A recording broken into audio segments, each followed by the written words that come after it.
Okay. Thanks, Deputy. Mr. Chairman, just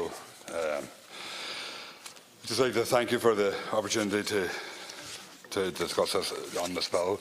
I think it is topical that we're discussing the Local Government Rates Bill 2018, which proposes to modernise and consolidate existing legislation governing commercial rates in Ireland. But in the spring of last year, I carried out an extensive survey measuring the health and optimism of the small business sector in County Donegal. Over 100 businesses responded, painting a stark picture of the continuing struggles small businesses have faced since this government has come to power. I felt it was time to measure the health of this sector and listen to what businesses and the concerns that they have. I believe that measuring the health of the micro-business sector measures the overall health of the rural economy. Local businesses are the backbone of rural economies, providing sustainable local employment if supported. For me, it was a priority to concentrate on small businesses, which fall outside the remit of Enterprise Ireland, as they are not applying for export. Coffee shops, hairdressers, butchers, and many more types of businesses contacted me via the survey. Some said it was the first time they had ever been asked about their concerns. The results suggest that while businesses are emerging from a disastrous trade of austerity, they are now facing new and existing challenges left largely ignored by the current government. Only half of respondents said their business has improved since the recession, indicating that Donegal's rural economy continues to struggle. Most striking was that over 80% of respondents said they were concerned with depopulation trends and the retreat of rural services, like post offices, Garda stations and even banking facilities in County Donegal. 80% of businesses also cited a general unawareness of government supports, with many reporting various challenges left unaddressed by the current government. Many businesses give me an extensive response outlining their main challenges.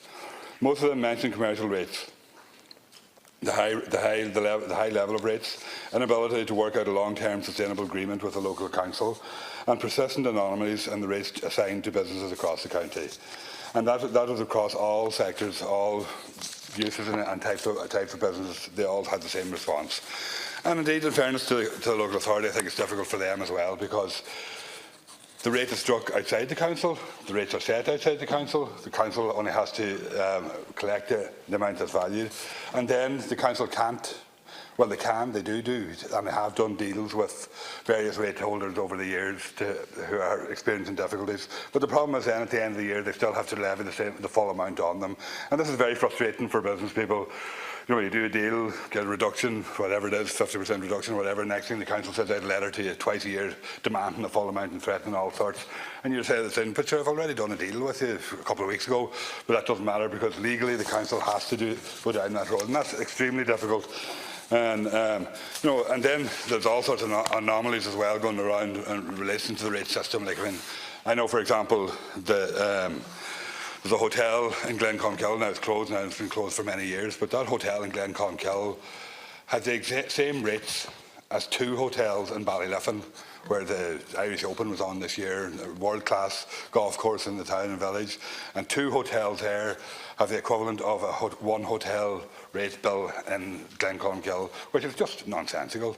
I know examples of one pub in a rural village in South Donegal having half or twice the rates bill of a similar pub in a village up in Inishowen and that kind of stuff. And that's right across. And that's only just in terms of half an hour sitting looking at the valuation reports on the valuations office and going through what businesses I know and can pick them out. And if I can pick those out in that case, that can be picked out right across the county and across the board. So there is no consistency in how rates are levied and the amount of rates that are demanded in comparison between similar sized towns and villages and what's happening there, and that is a real problem right across the board.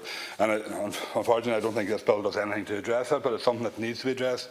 And I think also as well that local authorities probably need to have the freedom to actually levy the rate themselves and value and collect the rate themselves as well outside of the national office. And there may be historical reasons as to why that was founded and why that was done that way, but I think we need to move on from that. Now, my understanding of the current bill is that it does seek to reform some aspects of the management of commercial rates. And while I welcome some of these aspects, my opinion is that the bill is vague on how it sets out to achieve worthwhile reforms. For example, the explanatory memorandum of the bill states that the bill will form the basis for great enforcement powers by local authorities in the collection of rates. Yet there is no mention of any specific enforcement provisions other than those relating to the appointment of authorised officers under Section 15. Section 14 does provide that local authorities may introduce a scheme to provide a waiver for all or a portion of the rates due in order to support the following: the implementation of a national spatial strategy, the implementation of a development plan, the implementation of a local area plan, or the implementation of a local economic or community plan. Again, very little is explained on this point. However, I hope to see local initiatives being able to access the waiver scheme. One strong point that emerged from my business survey was the reliance that businesses have on local trade, not just tourism, although that is important, but mainly local traffic, local residents and people from around the local area. It's evident from my business survey that more focus needs to be placed on driving up local trade to help small businesses survive new challenges. Any time I've mentioned this to the Minister on this issue, the Government is quick to point out support for businesses in tourism, even though my survey showed that nearly 80% of businesses rely on local trade. This is where we need to be focusing, and I hope the reform of the rate system will help in that in some way. If this could be set as part of a local economic and community plan, then we could see rates being reduced for those businesses that continue to struggle with the trend of reduced local trade caused by rural depopulation. Section 11 of the bill provides for the levying of interest on any overdue rates. This section provides that any rate levied by a rating authority will carry interest from the first day of January in the following year in the event of failure to pay. This is a new provision which was not provided for in previous commercial rates legislation. I believe that there needs to be a mechanism whereby local authorities can legally restructure the payment of rates, just like what we are calling for between banks and lenders, particularly homeowners. Essentially a restructuring. Many businesses have an unofficial arrangement with local authorities to delay or restructure rate payments, yet businesses are then charged halfway through the year because this is what the Council is legally obliged to do. It's clear that Ireland has a rates problem. According to the public policy study carried out in 2016, only 4 local authorities had collection rates at over 90% for the year of 2016, and 2 had collected less than 70%, including Donegal, my own county, and Louth. Furthermore, the public policy study states that outstanding year-end arrears for 2016 were over €297 million, double the arrears found in 2008 of €137 million. And overall, the end-of-year arrears increased threefold between 2008 and 2012. Arrears has become a legacy issue from the recession, where rates were not collected due to very challenging times, which have been carried over, causing a backlog for individual businesses. Clearly, we have a problem which I don't think this single piece of consolidated legislation will resolve. I think it's safe to say that Ireland has a real problem with the issue of both rates from the point of view of businesses and county councils themselves, and it's something we really need to address. I, for one, think we need to consider offering local authorities greater flexibility in collecting the amount of rates a business can afford to pay at any particular time, while also expanding local authority powers to abate rates where appropriate. Of course, this will mean funding must come from other sources as a result, but I can think of a few, like multinational companies, that are exempt from rates altogether. If we started there, local authorities might have leeway in helping businesses through challenging times. We need to do something before the Valuation Office conducts a revision of existing valuations in the North West, including Donegal, which is due to take place this year, and which will likely see rates increasing as it has been in counties which have already been reviewed.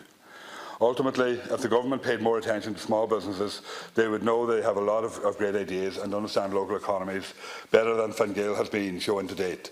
It's time Donegal and rural Ireland got no less than a full cross-departmental commitment to address the continuing challenges facing small businesses in rural counties and to diversify funding to meet the needs of these businesses and local communities. Thank you.